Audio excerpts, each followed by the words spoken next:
जी नमस्कार साथियों, कैसे हैं आप सब लोग। एक बार फिर से आप सभी का श्री आज एक क्लास में बहुत बहुत स्वागत और अभिनंदन नंदन है। और हम उम्मीद करते हैं कि साथियों आप सब लोग स्वस्थ होंगे, मस्त होंगे और आप लोगों की जो तैयारी है वो बेहतरीन ढंग से कर चल रही होगी।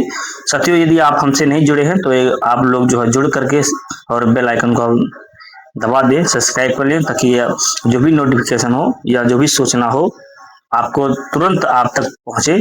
और यदि आप हमारे टेलीग्राम चैनल से नहीं जुड़े हैं तो आप वहां पर जुड़ करके और अपनी तैयारी को आप बेहतरीन और जो है आप भव्य बना सकते हैं। तो जी हाँ, आप लोग जैसा कि देख रहे हैं class 10 social science syllabus UP board और मिशन 2027।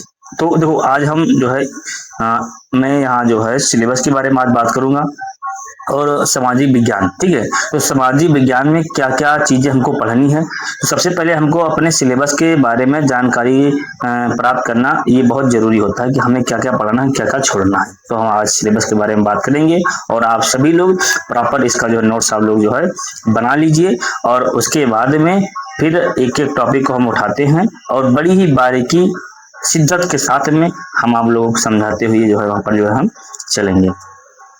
तो साथियों हमारा जो सोशल साइंस का जो पार्ट है ये पूरा, इसमें मैं यहाँ पर जो है सिलेबस के बारे में पूरा मैं सिलेबस आपको आप लोगों के लिए लेकर आया हूँ।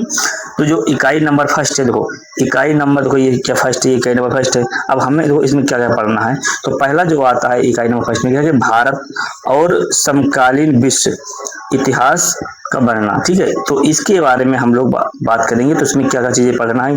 भारत और समकालीन विश्व, मतलब जो भारत है और उसके जो समकालीन है उनमें क्या क्या जो इनके इतिहास क्या क्या रहे हैं। ठीक है, तो क्या क्या इतिहास बने थे, तो हम इन लोगों के बारे में वहां पर बात करेंगे। तो ये पहला जो हमारा आता है वो आता है, आपका जो पहला चैप्टर है वो आता है कि यूरोप में राष्ट्रवाद का उदय। अभी यूरोप में राष्ट्रवाद का उदय क्या है। ठीक है, सबसे पहली बात यहाँ पर आती है, यहाँ पर है राष्ट्रवाद। तो ये राष्ट्रवाद होता क्या चीज है, सबसे पहले बात हम इसके बारे में बात करेंगे कि राष्ट्रवाद क्या होता है।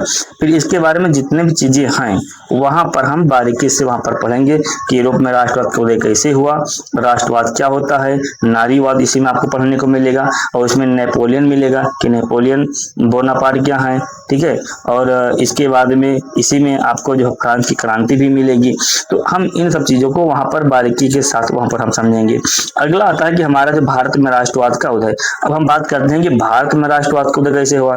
तो भारत में जब हम राष्ट्रवाद का उदय पढ़ेंगे तो भी यहाँ पर जो है हम इसके बारे में हम समझेंगे कि गांधी जी का प्रथम आंदोलन कहाँ पर हुआ था, भारत में। फिर उसके बाद जलियांवाला बाग हत्याकांड घटना कब घटी थी, असहयोग आंदोलन कब हुआ, चौरी चौरा घटना क्या हुआ। तो ये सब जो सब सारी कहानी है हम लोग भारत में राष्ट्रवाद के बारे में जब हम यहाँ पर आएंगे दूसरे अध्याय में तो हम लोग यहाँ पर पढ़ेंगे।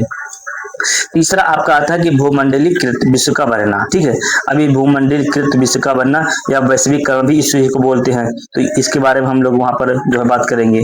चौथा नंबर पर आता है कि औद्योगिकरण का युग। ठीक है, अब औद्योगिकरण का युग कब से शुरू हुआ, फिर इसके बारे में क्या क्या जो है इंपॉर्टेंट क्वेश्चन है पेपर से संबंधित जो डायरेक्ट पूछे जाते हैं हम लोग इसके बारे में भी बात करेंगे। पांचवें नंबर पर आता है कि मुद्रण संस्कृति और आधुनिक दुनिया। अब ये मुद्रण संस्कृति और आधुनिक जो दुनिया होती है इसके बारे में हम लोग जो यहाँ पर जो है चर्चा करेंगे। तो मतलब कुल मिलाकर के कहने का मतलब ये है कि जो इकाई फर्स्ट में जो आपको यहाँ पर पढ़ना है, ठीक है, इकाई फर्स्ट में जो आप लोगों को पढ़ना है तो वो यहाँ पर जो है आपको यहाँ पर 5 चीजें पढ़ना है। यानी इकाई फर्स्ट में आपको 5 चीजें आपको यहाँ पर जो है 5 चीजें आपको यहाँ पर जो है इसके बारे में हमको समझना। ये चीज देखो ये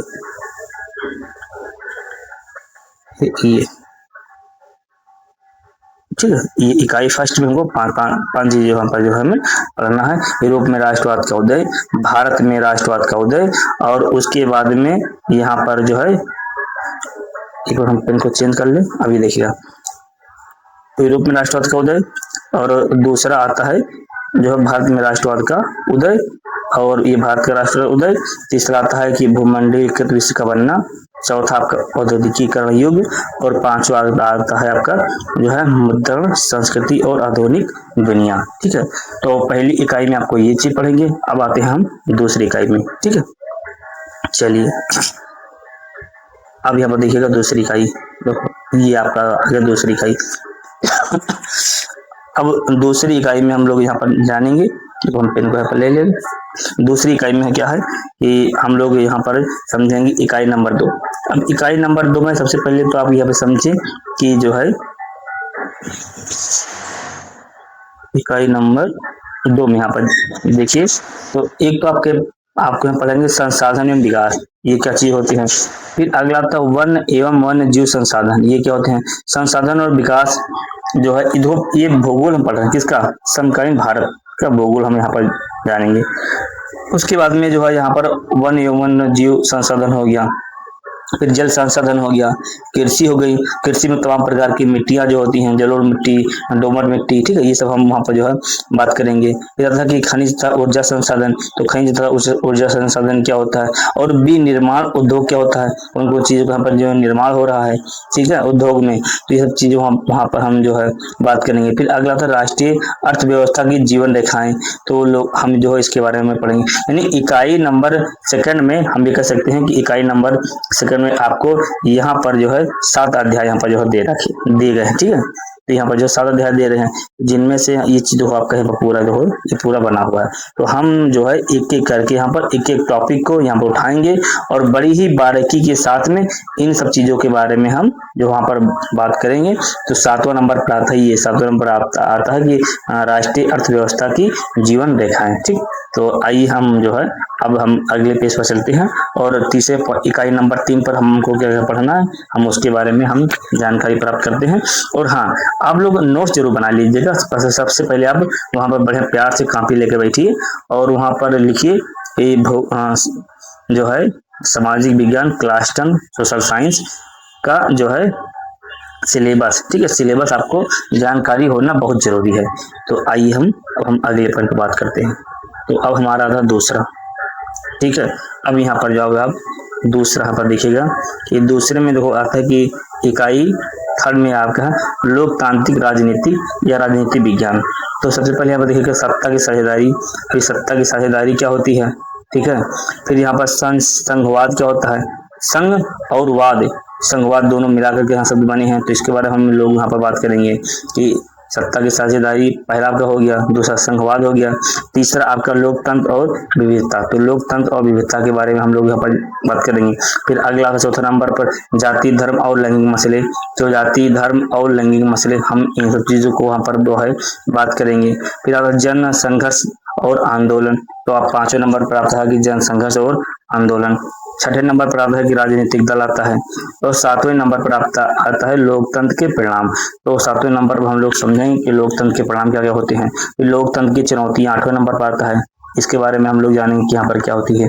तो ये सब आपका जो है क्या है सिलेबस है, ठीक है। चलिए अब हम चलते हैं अगले पड़ाव पर। अब यहाँ पर देखिएगा, तो अगला जो हमारा है वो है यहाँ पर चौथा नंबर आर्थिक विकास की समझ अर्थव्यवस्था।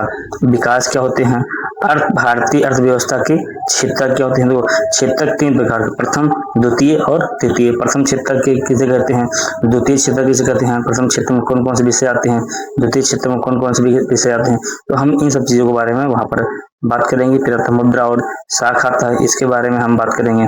फिर वैश्वीकरण और भारतीय अर्थव्यवस्था ये क्या होती है, इसके बारे में जानेंगे हम। फिर आता है उपभोक्ता अधिकार क्या होता है, ठीक है, तो हम इसके बारे में जानेंगे। तो कहने मतलब है कि आपका ये जो पूरा आपका यहाँ पर सिलेबस हमने पूरा बता दिया है, इसको आप लोग नोट कर लीजिएगा।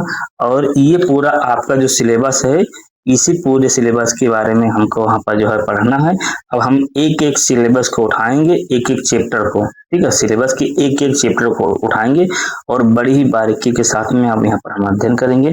और मैं आपको यकीन के साथ में आपको विश्वास दिलाता हूँ, ये आप यकीन मानिए, आप घबराने की आपको जरूरत नहीं है। आप जहाँ पर हैं बस यहीं से आप जो है अपनी जर्नी को आप शुरू कीजिए और कहीं आपको भटकने की जरूरत नहीं है।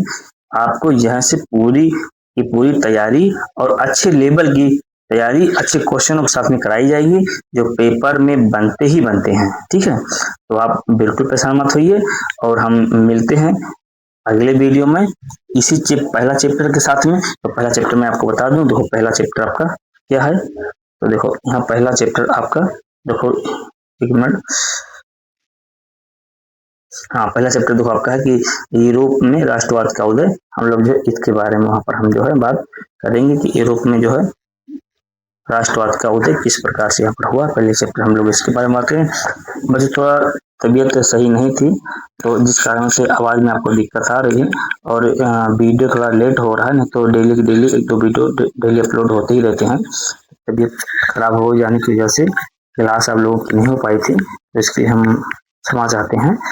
और अब थोड़ा स्वस्थ हो रहे हैं, तो जैसे जैसे एकदम से हैं तो बराबर आप लोगों की जो वीडियो है वो आप लोगों की यहाँ पर जो है अपलोड होती रहेंगी, और आप लोगों की जो तैयारी है बेहतरीन ढंग से जो है यहाँ इस चैनल के माध्यम से आप लोग भी कराई जाएंगी। तो आप लोग निश्चिंत रहिए, स्वस्थ रहिए, मस्त रहिए। जय हिंद, जय भारत। मिलते हैं फिर एक नए चैप्टर यानी यूरोप में राष्ट्रवाद का उदय के साथ में, इन्हीं के साथ। जय हिंद, जय भारत।